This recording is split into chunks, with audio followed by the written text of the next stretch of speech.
如果你想揾一間大花園嘅別墅，今日呢間冇錯噶啦。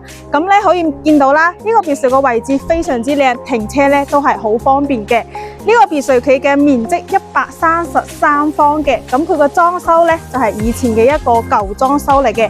哇！但係佢個花園真係非常之大哦，你睇差唔多200方嘅大花園喎。後期嘅話，任意你去改造啊、裝修都冇問題嘅。咁呢個別墅咧係有3層嘅，目前咧佢係有整咗3個都係套間嚟嘅。不過後期你可以改翻4間房都冇問題嘅。呢邊咧就係佢嘅一個前花園啦，面積咧133方嘅。咁目前咧佢嘅出入都係比較方便，去到我哋車站都係只需5分鐘嘅車程嘅。咁總價200幾萬就 OK 啦。不過你後期咧就需要自己再執下裝修過嘅。如果你中意呢個別墅，想了解呢個別墅嘅更多信息咧，歡迎聯絡我帶你睇下啦。